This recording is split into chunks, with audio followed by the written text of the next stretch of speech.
इतिहास की दुनिया में आपका स्वागत है दोस्तों। इतिहास पाठ में आज हम पढ़ेंगे इतिहास का अर्थ। मेरे हाथ में जो किताब है उसका नाम है इतिहास दर्शन, जिसे लिखा है डॉक्टर झारखंडे चौबे ने। इस पुस्तक के पहले अध्याय का एक भाग है इतिहास का अर्थ। उसका पहला खंड मैं पढ़ चुका हूं और आज उसका दूसरा खंड पढ़ रहा हूं। पहले खंड में हमने ये देखा कि दार्शनिक पापर महोदय कहते हैं कि इतिहास का अपना कोई अर्थ नहीं होता। इतिहासकार तथ्यों के आधार पर इतिहास में अर्थ डालता है, तब उसमें अर्थ उत्पन्न होता है। पापर महोदय के इस विचार पर पहले खंड में मैं बात कर चुका हूं और अब मैं आगे का पाठ करता हूं। पापर की आलोचना में कालहर ने लिखा है कि इतिहास अर्थपूर्ण होता है। मनुष्य नामक जीव विभिन्न मनुष्यों की समष्टि से अधिक होता है। एक राष्ट्र अपने सदस्यों की सामूहिकता से बढ़कर होता है। इसी प्रकार एक सभ्यता का अपना विशिष्ट स्थान होता है। वह केवल सामान्य ग्रहण नहीं होता। अतएव एक प्रकार की राष्ट्रीयता तथा सभ्यतागत सत्ता के विषय में यह नहीं कहा जा सकता कि कोई एक व्यक्ति किसी दूसरे की अपेक्षा अधिक महत्वपूर्ण नहीं होता। कुछ मनुष्य दूसरों की अपेक्षा निश्चित रूप से महत्वपूर्ण होते हैं। न्यूटन तथा आइंस्टीन निस्संदेह वर्तमान और अतीत के भौतिक शास्त्रियों से अधिक महत्वपूर्ण हैं। न्यूटन तथा आइंस्टीन निस्संदेह वर्तमान और अतीत के भौतिक शास्त्रियों से अधिक महत्वपूर्ण हैं। इसी प्रकार कुछ युग, कुछ घटनाएं, कुछ व्यक्ति अन्य की अपेक्षा अधिक महत्वपूर्ण होते हैं और इस कारण तत्कालीन घटनाओं के केंद्र बनते हैं। कभी एक प्रकार के कार्य व्यापार तथा अभिरुचि का जोर होता है और कभी दूसरे प्रकार के कार्य व्यापार तथा अभिरुचि का जोर होता है। पापर की आपत्तियों के बावजूद इतिहास में एक व्यवस्था का दर्शन होता है। वहां अर्थ का होना अवश्यंभावी है। यदि यदि इतिहास मानव अनुभव को समझने का साधन है, तो इतिहासकार द्वारा मानवीय नाटकों में निहित अर्थ को ढूंढना कोई आश्चर्य की बात नहीं। सामान्यतः इतिहास को बाह्य जगत के रूप में देखा जा सकता है तथा ऐतिहासिक तथ्य को वास्तविक घटना के रूप में ग्रहण किया जा सकता है। यह सत्य है कि वास्तविक अतीत अतीत हो चुका है तथा इतिहासकार का जगत एक अगोचर जगत है जिसका परिकल्पनात्मक निर्माण होता है। यदि यह सत्य है तो इसके कई अभिप्रेत अर्थ निकलते हैं। मित्रों, ये जो पढ़ा गया है अभी, इसका अर्थ यह है कि इतिहास को आमतौर पर बाह्य रूप से देखा जाता है और जो बीत चुका है, जो घट चुका है, उसे हम दोबारा नहीं घटा सकते। इतिहासकार अपनी कल्पना शक्ति के आधार पर जो घट चुका है उसमें प्रवेश करने की कोशिश करता है और उसके बाद वह जो लिखता है, पश्चिमी दार्शनिकों के अनुसार वह इतिहास है। लेकिन भारतीय दर्शन यह कहता है कि जो घट चुका है वह इतिहास है। अब इतिहासकार उस घटे हुए को उसी रूप में नहीं प्रकट कर पा रहा है जिस रूप में वह घटा है, तो इसमें इतिहास का क्या दोष है? इतिहास तो अपनी जगह पर वैसा ही है जैसा उसे होना चाहिए। यह मनुष्य की सीमा है। कि वह अतीत को पुनर्गठित नहीं कर सकता, लेकिन इसका मतलब यह नहीं है कि अतीत बदल गया। अतीत अपनी जगह पर कायम है और इतिहासकार अपनी एक जगह बनाता है अपनी परिकल्पना के आधार पर।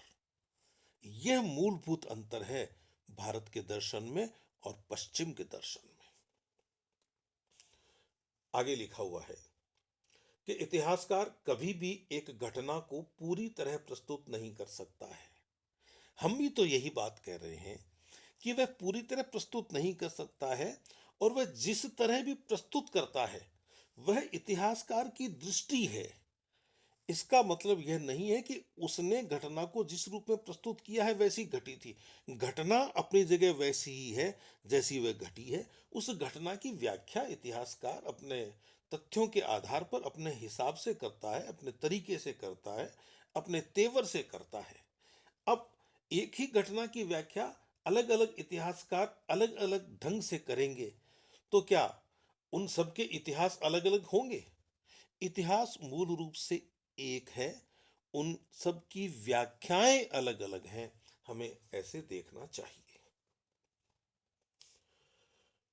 सामान्यतया इतिहास को बाह्य जगत के रूप में देखा जा सकता है तथा ऐतिहासिक तथ्य को वास्तविक घटना के रूप में ग्रहण किया जाता है।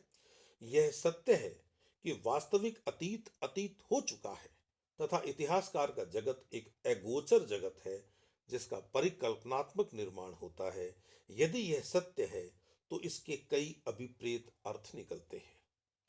इसका एक अभिप्रेत अर्थ यह है कि इतिहासकार कभी भी एक घटना को पूरी तरह प्रस्तुत नहीं कर सकता। दूसरा अर्थ यह है कि इतिहासकार व्यक्तिगत समीकरण को नहीं हटा सकता। इतिहासकार अपनी ओर से केवल मस्तिष्क रूपी संवेदनशील तश्तरी प्रस्तुत करेगा जिस पर वस्तुनिष्ठात्मक तथ्य अपने अर्थों को चिन्हांकित करते चलेंगे। जर्मन इतिहासकार रांके ने लिखा है कि यदि इतिहासकार तथ्य के विषय में सावधान है तो ईश्वर इतिहास के अर्थ के लिए सावधान रहेगा। रांके महोदय सरल सी बात कहते हैं कि यदि इतिहासकार तथ्यों के चयन में बेईमानी नहीं करे, उनकी व्याख्या में बेईमानी नहीं करे, तो ईश्वर उससे घटनाओं की सही व्याख्या करवाने में सफल होगा। यह समझ लीजिए, ईश्वर उसकी मदद करेगा। कहने का मतलब यह है कि वह अपने आप ही सही दिशा में आगे बढ़ जाएगा यदि वह तथ्यों के चयन में और तथ्यों की व्याख्या में ईमानदार बना रहता है। तो वर्तमान हमारी अतीत विषयक अवधारणा को प्रभावित करता है। वर्तमान हमारी अतीत विषयक अवधारणा को प्रभावित करता है तथा हमारी अतीत विषयक अवधारणा वर्तमान को। इतिहास संबंधी हमारी अवधारणाएं वर्तमान कालिक आवश्यकताओं तथा उद्देश्यों से उद्भूत होती हैं। डेवी ने स्पष्ट लिखा है डेवी ने स्पष्ट लिखा है कि अतीत पर निष्ठा अतीत के लिए नहीं अपितु सुरक्षित एवं सुसंपन्न वर्तमान के लिए इस उद्देश्य से की जाती है कि सुखद एवं सुंदर भविष्य का निर्माण करेगा।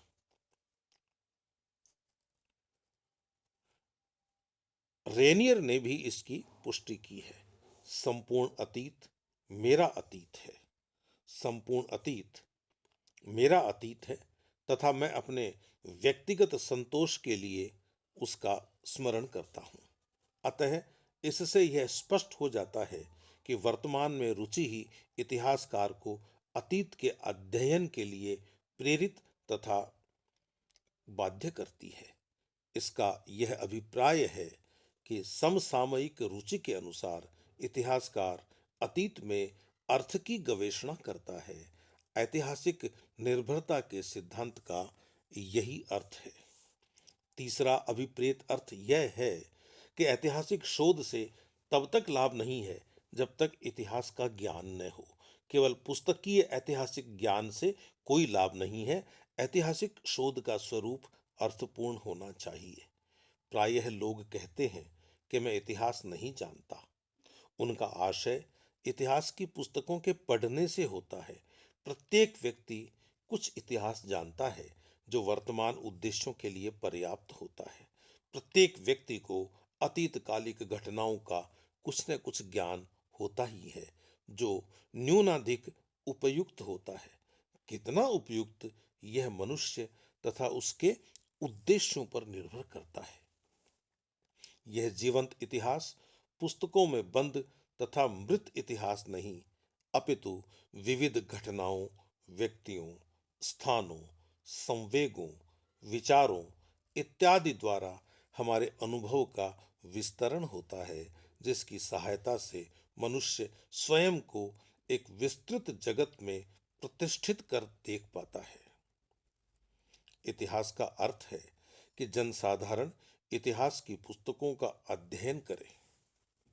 इतिहास का अर्थ है कि जनसाधारण इतिहास की पुस्तकों का अध्ययन करे अथवा नहीं, किंतु अतीत के संबंध में उसकी एक अवधारणा रहती है और यह अवधारणा सत्य हो अथवा मिथ्या, राजनीतिक तथा समाज के विषय में उसके विचारों को निर्धारित करती है। यह तथ्य विशेष रूप से संकट की घड़ी में स्पष्ट रूप से उभर कर आते हैं।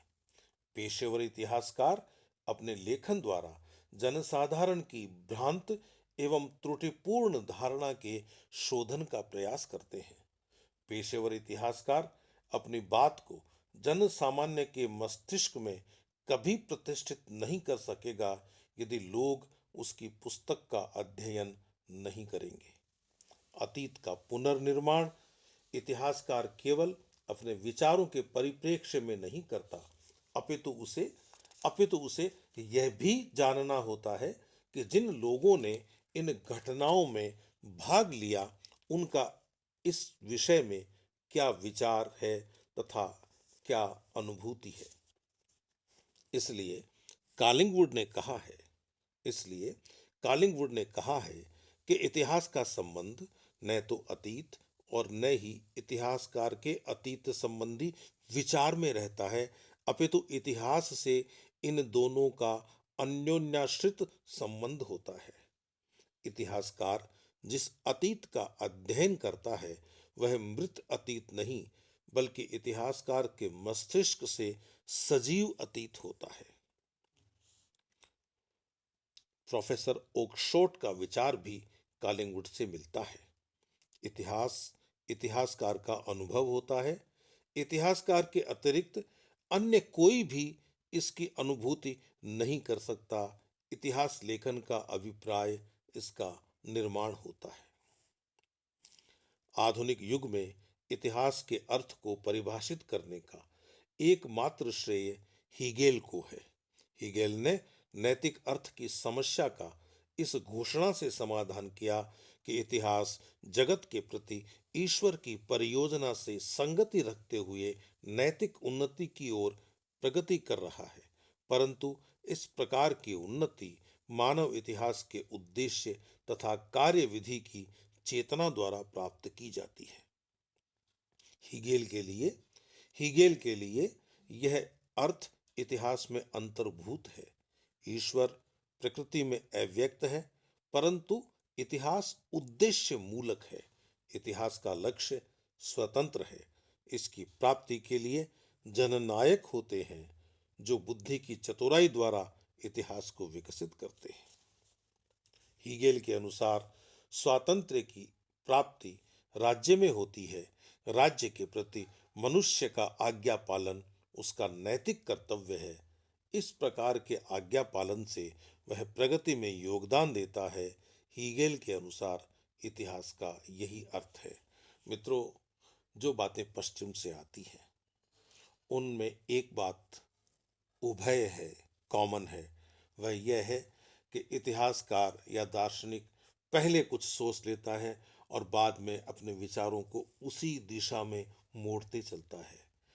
तभी तो हीगेल ने यह कहा कि स्वातंत्र्य की प्राप्ति राज्य में होती है, राज्य के प्रति मनुष्य का आज्ञा पालन उसका नैतिक कर्तव्य है। इस प्रकार के आज्ञा पालन से वह प्रगति में योगदान देता है। हीगेल के अनुसार इतिहास का यही अर्थ है।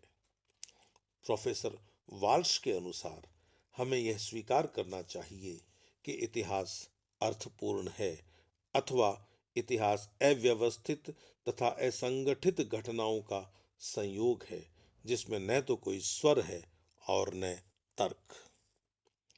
प्रोफेसर वाल्श का विचार भी तर्क संगत प्रतीत नहीं होता है, क्योंकि इतिहासकार प्रत्येक ऐतिहासिक घटना में अर्थ को ढूंढता है।